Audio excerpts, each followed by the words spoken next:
네, 내년 총선을 전망하는 시간 총선 배틀. 오늘은 국민의힘 홍석준, 더불어민주당 송재호 의원과 함께합니다. 어서 오십시오. 안녕하십니까? 네, 네, 안녕하세요. 네, 내년 총선이 이제 5개월여 앞으로 다가왔는데 국민의힘이 띄운 김포시 서울 편입 문제가 뜨거운 감자로 부상하는 모습입니다. 이번 사안에 대해서 두 분은 어떻게 보고 계시는지 먼저 홍석준 의원님 네. 얘기부터 듣겠습니다.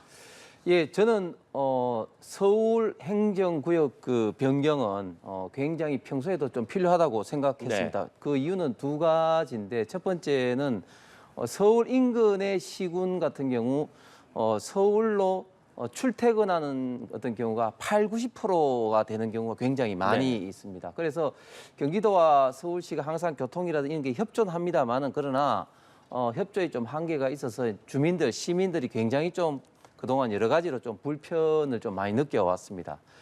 그리고 지금 전 세계적인 어떤 동향을 보더라도 서울이 수도로서 갖고 있는 면적이 굉장히 협소합니다. 네. 서울이 지금 현재 면적이 605제곱킬로미터입니다. 이것은 1960년대 이후로 이제 면적이 늘어나지 않았습니다. 1960년대에 뭐 강남이라든지 또 지금 김포공항이 있는 또 강서구 또 양천이 이제 경기도에서 서울에 편입된 이후로 서울의 행정구역이 한 번도 네. 변하지 않았습니다. 그런데 세계적인 도시들 보면 예를 들면 동경도 같은 경우는 2,200제곱킬로미터이고 베를린 같은 경우는 1,500제곱킬로미터입니다.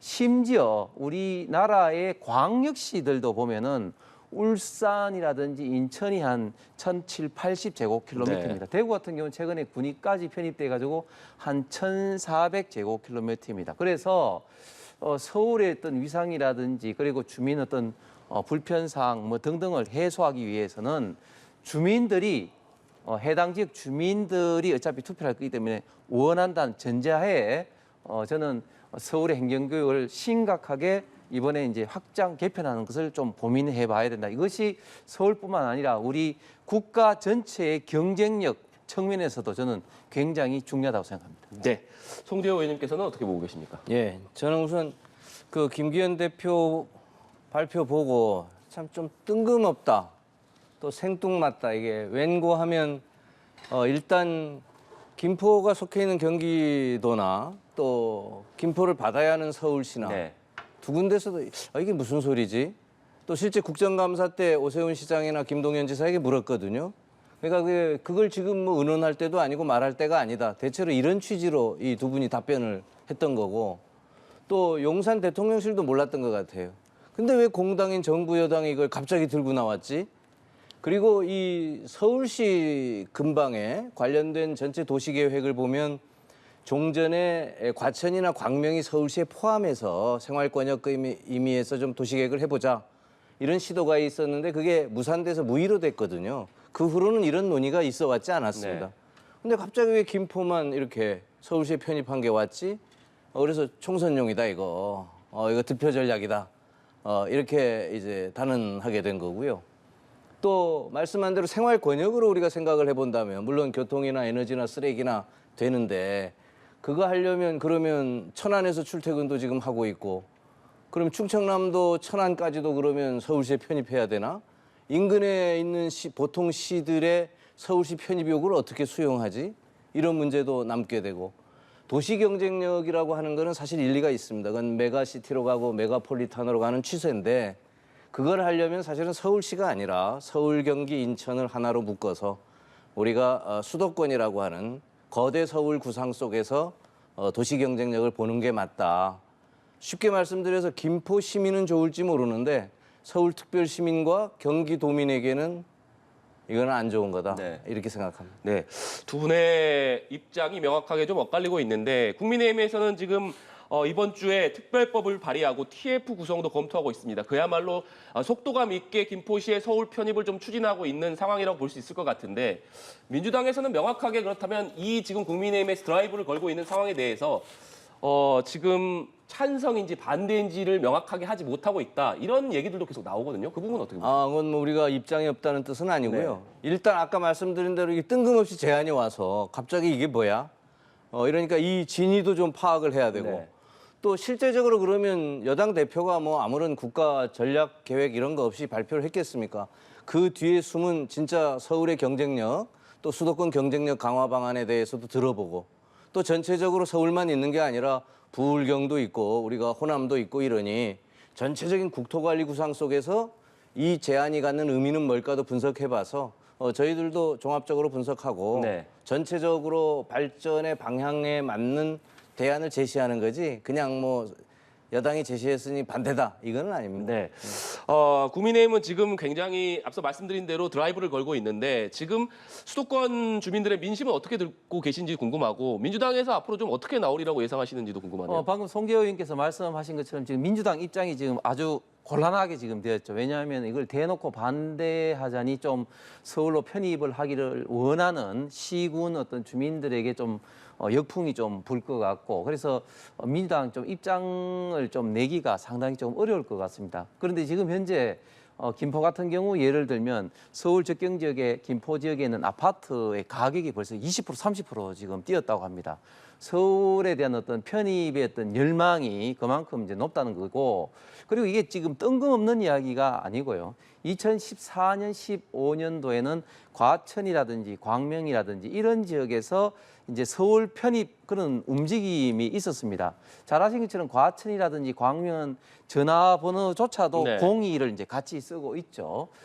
그런데 그때 당시에는 뭐 이런저런 이유로 단지 이제 좀 정치적인 이유로 좀 중단이 좀 됐는데 그러나 이번 기회에 서울 주변의 시군에 있는 주민들이 원한다면 서울 편입하는 것은 저는 국가 경쟁 입장에서 굉장히 중요하다. 그런 어떤 측면에서 저희 당에서 사실은 아주 이제 극비리에 이제 이런 부분에 대해서 좀 스터디를 좀 해왔고 뭐 이런 상황이 당연히 뭐 대통령실이라든지 서울시하고 뭐 이 협조를 해야 될 부분이 있지만 일단 지금까지는 당 차원에서 좀 검토 고민을 했고 이제 김기현 대표 공식화를 했기 때문에 이제 다른 행정기관, 다른 또 이제 정치 단체들과도 이제 본격적으로 이제 논의를 할 단계다 그렇게 말씀드리겠습니다. 그 시급한 게 그 지금 김포를 서울에 넣고 이 문제가 아니고요. 사실은 서울만 놓고 우리가 보더라도 쓰레기라든가 또 에너지라든가 교통이라든가 이런 거를 좀 서울, 경기, 인천을 우리가 하나로 관리해야 될 필요가 있잖아요. 그러니까 이거를 하나로 관리하기 위한 광역행정청을 어떻게 만들어서 진짜 서울을 중심으로 한 이 생활권의 편의를 어떻게 보장할 건가가 논의의 초점이 돼야 되지. 당장 그중에 보통시 하나인 김포시를 서울에 넣겠다. 그리고 예를 들어서 김포시는 왜 또 심각하냐면 김포시 위치를 우리가 지도를 놓고 보면 휴전선입니다. 임진강이. 그러면 대한민국의 수도 서울이 휴전선하고 맞붙어 있는 거예요. 그것이 가지는 국가 안보적 측면에서의 문제점은 없겠는지. 역사상 수도가 휴전선에 맞붙은 그런 그 수도가 없거든요. 그런 부분도 우리가 좀 면밀히 검토하고 또 이럴 경우에 예를 들면 부산에 있는 인접시라든가 광주에 있는 인접시라든가 우리 홍 의원님 있는 대구에 있는 인접시가 우리도 거기 붙겠다 하면 그것도 그러면 주민들이 원하면 해줄 건지. 그러니까 전반적인 국토 관리 측면에서 이걸 봐야 되는데 이거 잘못하면은 지금까지 해온 모든 기강과 국토의 원칙을 무너뜨리는 그런 아주 악수가 될 수 있다는 거죠. 네, 제곡이 제가 말씀을 드리겠습니다. 지금 현행 법상에서도 자치법에 따라서 그 인근 시군의 주민들이 원하면은 광역시나 특별시 자치단체로 편입될 수 있습니다. 저희 대구 같은 경우만 하더라도 최근에 신공 등의 문제로 인해서 군이 경상북도에서 대구시로 편입이 되었습니다. 현재 어떤 법령 법상으로서도 그게 전혀 불가능한 게 아니다는 말씀을 먼저 드리고 그다음에 이제 수도권 같은 경우는 전통적으로 특정 업무를 해결하기 위한 어떤 특별 행정 기관으로서 그게 조합 형태든 그런 게 있어 왔습니다. 대표적으로 수도권 쓰레기 매립지를 하기 위해서 그런 어떤 특별 행정 기구가 만들어져서 지금 현재 가고 있다 이런 말씀을 드리고 마지막으로 예를 들면 뭐 김포뿐만 아니라 뭐 지금 주변에 있는 지역하고 다 같이 이제 맞물려 있는 문제고 또 들어오더라도 서울에 편입되더라도 어떤 그 전체가 다 들어올 것인지 그리고 그 조직의 형태는 어떻게 될 것인지 예를 들면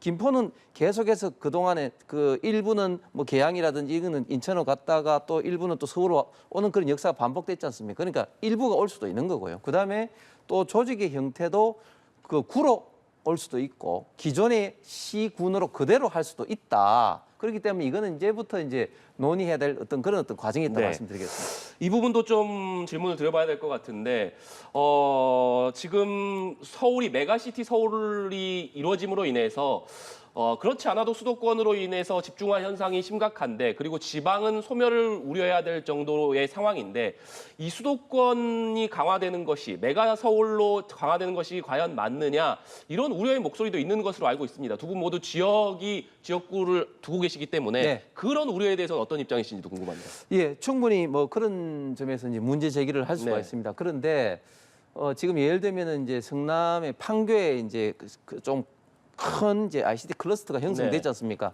서울이라서 오고 바로 서울 인근의 수도권이라서 안 온다 그런 어떤 개념은 아닌 거죠. 그다음에 이제 두 번째 이 메가 서울로 되면서 자연스럽게 지방 균형 발전이라는 이런 정책은 더 강하게 밀고 나가야 됩니다. 네. 지금 윤석열 정부 인수위 때 제가 균형개발 특위 인수위원으로 들어갔는데 그래서 지금 현재 윤석열 정부에서는 총선이 끝나고 난 다음에는 이제 2차 공공기관 이전이라든지 또 기회 균형 발전 특구라는 개념을 해서 기업들이 좀 더 지방으로 내려갈 수 있도록 세제라든지 여러 가지 인센티브를 네. 주는 이런 어떤 정책을 지금 펴고 있습니다. 이런 어떤 지방 균형 발전 정책과 병행해서 이렇게 나가야 된다고 생각을 합니다. 네, 송재호 의원님. 그 아주 참 제일 답답한 게 그 지점인데요. 아까 그 자꾸 예를 들 때 뭐 런던이나 파리나 도쿄 예를 드는데 도시 경쟁력 거기는 균형 발전이 잘 된 지역입니다. 그러니까 예를 들면 도쿄 하면 다 알다시피 오사카 권역이 있잖아요. 그러니까 우리는 이 수도권의 서울에 지금도 인구의 절반 이상 거기다가 또 돈인 경우는 80% 이상 신용카드 결제액이 80%가 서울에 발생하거든요. 이렇게 굉장히 집중돼서 문제가 심각한데 서울을 더 집중시키겠다고 하면 그 대안으로 예를 들면 부산, 울산, 경남의 메가시티 권역은 또 어떻게 해서 균형을 맞추겠다. 광주, 전남 또 전북은 어떻게 하겠다. 충청권 어떻게 하겠다. 이렇게 대안적 구상 속에서 서울의 도시 경쟁력을 이야기해야 되거든요. 뒤에 건 싹 빼고 심지어는 아주 답답한 게 윤석열 정부가 부산, 울산, 경남의 메가시티는 예산도 반영되고 협약도 하고 입법도 다 된 거를 전 정부에서 그 새 지사시장이 국민의힘 지사시장인 관계로 해서 이걸 다 무산시켜가지고 엎어버렸어요. 이거는 무산시키면서 서울만 가지고 또 메가시티 이야기를 한다는 것도 사실은 어불성설입니다. 네. 제가 그 점에 잠깐 말씀드리면 지금 서울 메가시티라는 것은 이제 행정구역 자체를 조정을 해서 하나의 어떤 도시로 이제 묶는 개념이고 부울경의 메가시티라는 개념은 기존의 부산, 울산, 경상남도가 별개의 자치단체로 그대로 있으면서 어떻게 보면 이제 협력하기 위한 어떤 네. 그런 개념이기 때문에 완전히 좀 차원이 다른 개념이다 이렇게 좀 말씀드리겠습니다. 네. 국민의힘 이야기로 좀 넘어가 보도록 하겠습니다. 국민의힘 인요한 혁신위원장이 1호 혁신 안건으로 대사면을 내놓았습니다만 대상인 이준석 전 대표 또 홍준표 대구시장이 계속해서 반발하면서 지도부가 1호 안건으로 이 대사면을 받아들일 것이냐 이 부분에 관심이 좀 쏠리고 있는데 홍석준 의원님 네. 지도부가 어떤 결론을 내리리라고 보십니까? 저는 당연히 혁신위에서 제안한 그 제안을 이제 당연히 받아들일 네. 겁니다.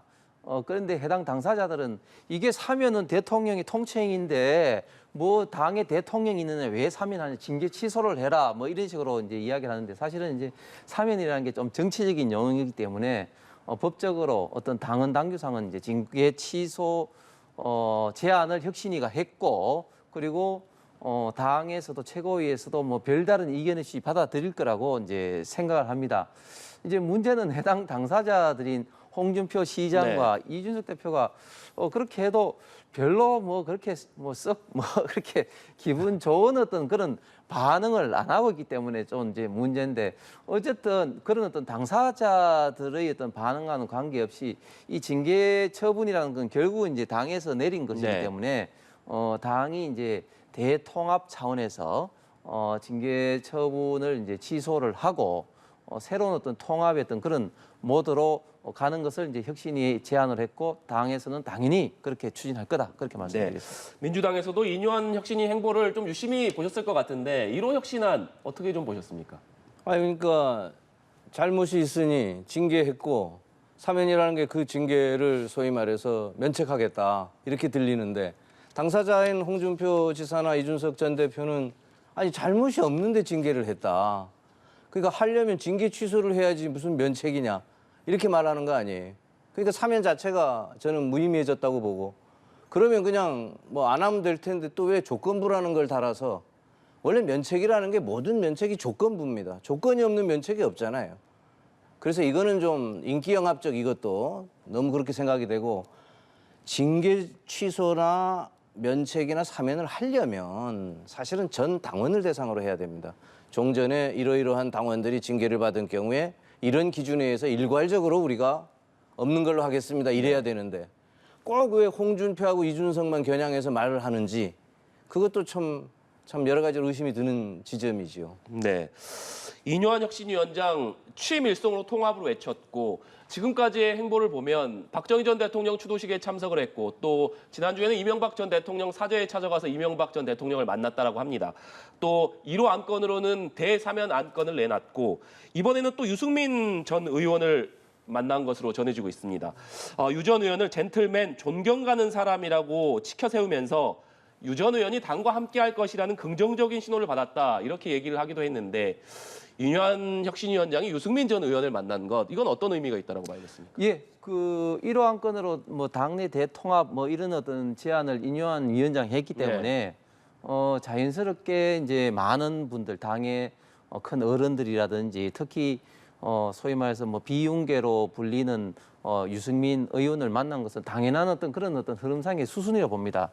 이준석 전 대표한테도 이제 만남을 제안했는데 이준석 전 대표가 뭐 만남을 좀 거절했기 때문에 이제 못 만났죠. 그런데 이뇨한 위원장을 보면 잘하신 것처럼 외정조부 유진벨 선교사님부터 그 4대 동안 호남 지역을 중심으로 선교라든지 의료기관을 세우고 또 학교를 세우면서 대한민국에 엄청나게 기여를 한 집안 아니겠습니까? 그러면서도 또 인류한 또 위원장 본인은 또 강주 민주화운동 때 통역으로 가고 이런 어떤 아주 독특하면서도 대한민국의 어떤 역사, 근대화 역사에 직접적으로 관계가 굉장히 깊은 분으로서 또 자유민주주의에 대한 어떤 철학이라든지 이제 확고 좀 하시더라고요. 그렇기 때문에 인류한 위원장이 좀 여러 가지 좀 새로운 어떤 제안을 저는 많이 좀 하실 거라고 생각하고 그리고 지금 당내 통합 차원에서도 이렇게 만나는 것들이 저는 굉장히 좀 좋게 보입니다. 네, 유승민 전 의원이 사실 12월까지 당의 변화를 지켜본 이후에 뭐 탈당할 수도 있다, 신당을 만들 수도 있다 이런 얘기를 하지 않았습니까? 예.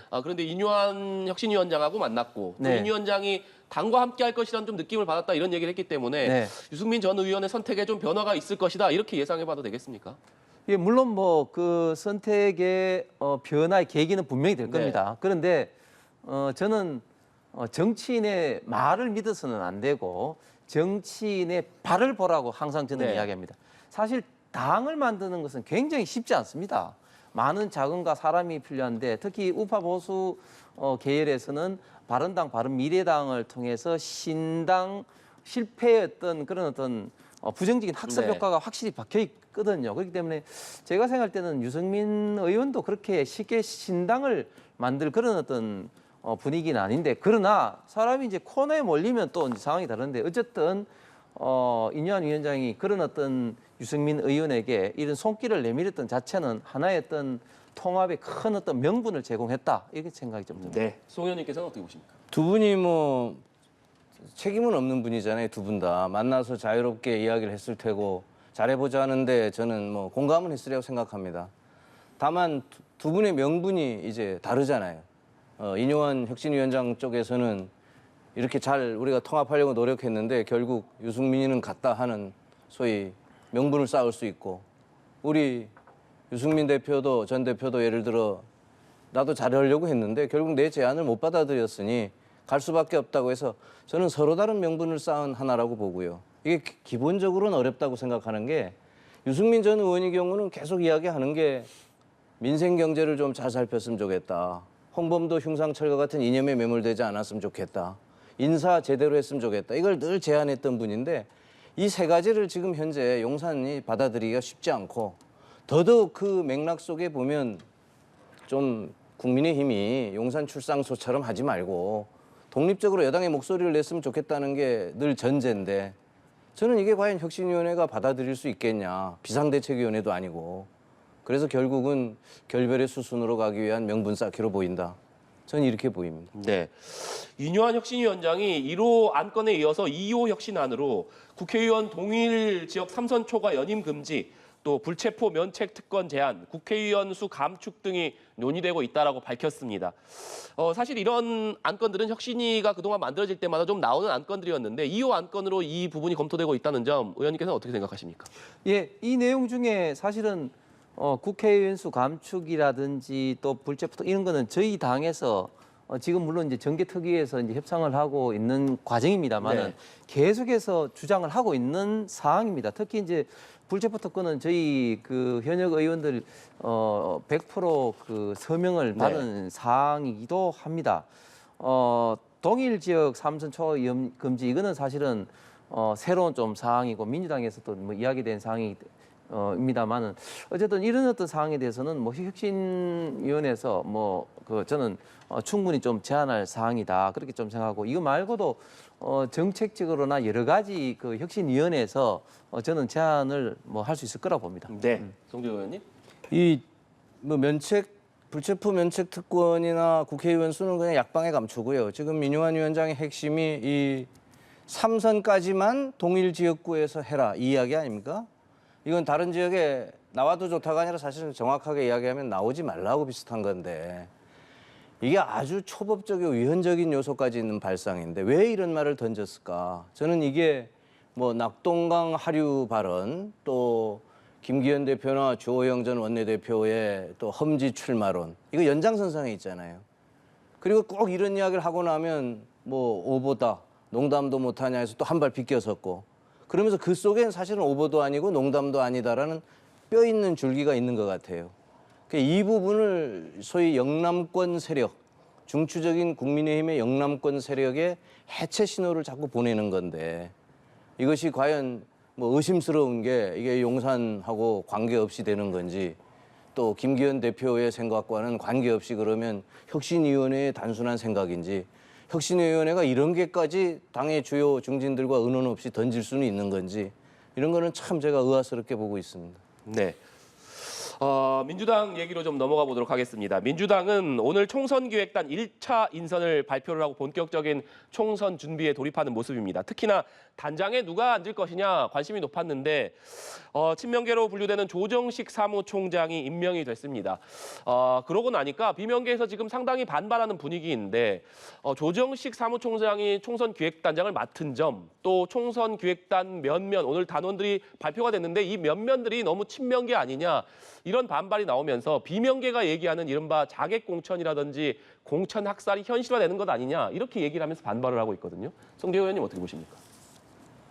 저도 이제 오늘 15명 중에 13명 네. 조정식 사무총장이 총선기획단장을 하는 건 관례고요. 사무총장이 하는 걸 무슨 조정식 사무총장이 친명이니까 뭐 일부러 뽑아 한 거 아니냐 이건 아닌 것 같고요. 이것이 일종의 이재명 세력을 공천에 하기 위한 사전 포서가 아니냐는 그 지적 같은데 사실 총선기획단은 그거하고는 관계없습니다. 네. 실제로는 공천관리위원회죠. 공관위가 구성될 때 실제 잘 봐야 될 것 같아요. 그때 예를 들어 정말로 친이재명계가 장악을 해서 그런 부분들에 대해서 할 우려가 있는지는 봐봐야 되고 총선기획단은 문자 그대로 민주당이 가려고 하는 총선의 지향성 정도를 정확하게 보는 거고요. 자객공천이라는 건 예를 들면 이재명 대표가 송재호를 자객으로 지명해서 네가 저기 가가지고 저 사람을 죽여라 하는 게 자객공천인데 그 현실적으로 그게 가능하겠습니까? 그건 말이 안 되는 거고 다만 경선 과정에 나온 사람이 저 사람이 이재명 자객 아니야? 이렇게 우리가 의심해 볼 수 있는 소지는 있겠죠. 네. 그러나 자객을 보내서 이재명하고 반대했으니 그 후보를 공천에 떨어뜨려야 되겠다. 이런 거는 저는 지나친 억측이라고 보고요. 네. 민주당이 정한 그 경선 규정이 어차피 후보를 뽑을 때 경쟁을 안 할 수 없고 경선에 나오는 분이 뭐 이재명하고 가까운지 친한지 뭐 이런 것들에 대해서 내가 이재명하고 친합니다라는 말을 그걸 왜 그런 말 쓰지 마세요. 왜 또 그렇게 하세요. 할 수도 없는 노릇이고 안 친합니다는 걸 또 그렇게 할 수도 없는 노릇이고 저는 그래서 그 경쟁 과정 속에서 민주적이고 확실하고 투명한 절차와 룰에 따라서 가면 자객공천, 공천학살 이런 우려들은 뭐 충분히 불식시킬 수 있다고 생각합니다. 네.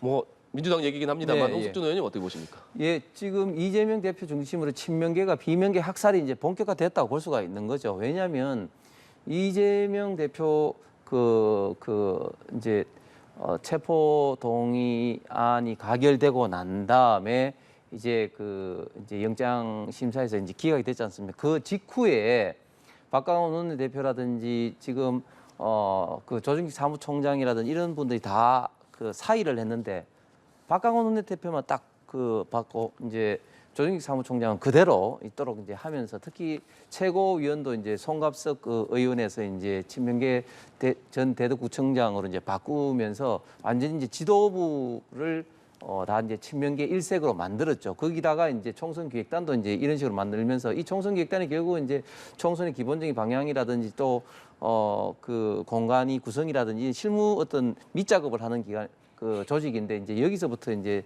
친명계로 이제 다 채우고 있는 것이고 제가 민주당 의원들한테 이야기 들어보면 친명계 의원들 있는 지역구에는 경쟁자들이 많이 없습니다. 많아봤자 한두 명인데 소위 말해서 비명계 의원들이 있는 지역구에는 한 10명 정도 몰려 있습니다. 그 경쟁 후보자들이. 네. 이제 그러면서 이제 자연스럽게 개딸들을 중심으로 하는 강성 지지층들이 막 몰려가서 비명계 후보를 떨어뜨리자 하면서 하고 또 특히 김어준 씨 같은 이제 여론조사 꽃이 또 여론조사를 돌려가지고 비명계를 자동적으로 낙선시키는 이런 어떤 시스템으로 비명계를 학살하는 그런 어떤 방향으로 지금 가고 있다 이런 좀 느낌이 많이 듭니다. 네. 말씀해 주신 대로 지금 민주당의 송갑석 최고위원이 사퇴한 이후에 지명직 최고위원 자리에 누가 앉을 것이냐 여기에 관심이 쏠렸었는데 친명으로 분류되는 박정현 전 대덕구청장이 임명이 됐습니다. 사실 이것을 놓고 비명계에서는 박 전 구청장이 비명계로 꼽히는 박영순 의원 지역구에서 출마 준비를 하고 있기 때문에 이 임명은 좀 의도가 있는 것 아니냐 이런 얘기를 하고 있고 또 말씀해 주신 대로 실제로 지금 비명계로 꼽히는 의원들 지역구마다 이른바 친명으로 자부하는 후보들이 상당히 많이 출마를 준비하고 있기 때문에 그런 부분에 있어서 비명계 의원들이 좀 불이익을 받는 거 아니냐 이런 얘기들 계속 하고 있거든요. 이 부분 어떻게 봐야겠습니까? 그러니까 이게 가장 기본적으로 예를 들어서 우리 민주당이 네. 또는 이재명 대표가 총선의 다수 의석을 확보해서 제1당이 되는 것보다는 네. 나를 따르는 사람만으로 당을 구성해야 되겠다. 뭐 30석이 되든 40석이 되든 이러면은 뭐 공천 학살도 하고 자객 공천도 하고 야 내가 도와줄 테니까 네 나가봐라도 하고 이런 거 하겠죠. 그러나 저는 어느 바보가 이 총선을 앞두고 어느 당이 그리고 공당이 시퍼렇게 국민들이 지켜보는 공당이 다수 의석을 포기하겠습니까? 그럼 다수 의석을 갖기 위해서는 공정한 경쟁, 통합의 정신 이걸 아니 살릴 수 없는 네. 것이고 그러니까 하고 싶지 않아도 해야 된다는 것이죠. 그게 국민의 뜻이고 그런 과정에서 제가 이재명이면 가까우면 오히려 니는 나가지 말라 이럴 것 같아요. 오히려 그걸 하기 위해서는. 네. 근데 예를 들어서 이 박정현 최고위원 되신 분한테 저도 물어봤는데 뭐 어떻게 친명이냐 근데 자기도 모르겠대요 왜 친명인지. 그러니까 뭐 밖에서 친명인가 그러면 친명이고 비명인가 그러면 비명이가 이렇게 되는데 사실은 비명이든 친명이든 소신에 따라서 행동한 네. 것뿐입니다. 그러니까 저는 그런 것들이 시스템 공천이라는 말이 룰에 따라 사전에 공표된 동의를 얻은 룰에 따라서 가점 감산을 해주고 그렇게 해서 경선을 통해서 후보를 공천하는 거잖아요. 무슨 조작된 여론조사 기관을 정하는 것도 아니고 네. 그런 과정을 통해서 그게 걸러질 거고 경쟁력 있고 훌륭한 후보가 나와서 친명 비명 없이 그렇게 화학적 결합 속에서 총선이 가리라고 봅니다. 네, 시스템 공천으로 인해서 좀 정리가 될 것이다 이런 말씀이신데 마지막으로 홍석준 의원님 말씀 듣고 마무리하겠습니다. 예, 그 민주당이나 저희나 이제 그 합리적인 이제 그 시스템을 통해서 이제